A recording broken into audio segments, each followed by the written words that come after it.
a conducir coches, un chofer de ónibus, de taxis, rodei toda Galicia, e a parte do estranxeiro, a Portugal tamén ben veces. Non, ando moito aquí por Salceda coa xente, gracias a mí ainda pasearon bastante, pero tamén ando coa orquesta, co equipo Gaselas, coa banda de música. Fomos unha vez á Bodilla, non tapábamos o pueblo nin por Dios. Busca, pregunta, dalle, era lá xa contra o Portugal mesmo. E chegaba aquí coa orquesta e marchaba xa coa xente para Vigo, cos obreros. Ali no Brasil foi negra porque hoxe xa aquí se conocen cousas, pero antes aquí non había nada. Non había nin luz eléctrica. Chegar alá empezou aquel lío todo ali, Dios mío, xente... Non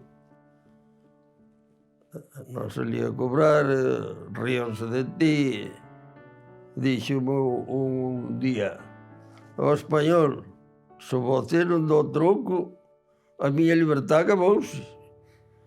Porque o mellor non lle daba a volta aquel día, así, ao cobrar de cobrador. Dixenlle, a mí me importa que se lle acaba a súa libertad. Dixe, mas você vai para outro mundo, porque eu vou preso por matarte. Ai, que carallo. Empecé de cobrador, a andar así, por arriba, por baixo, de Nova Iguazú ao río mesmo. Entón era un recorrido grande, carallo. E metíamos nun cochiño deses de 25 plazas, metíamos hasta 100 personas. Aquilo, xente de pé ali, que despois non se podía nin andar por ali. Alá só botei 5 anos, pois vim para aquí e foi cando me casei. E despois entón aquí empezamos aquí unha empresiña pequena de autobuses.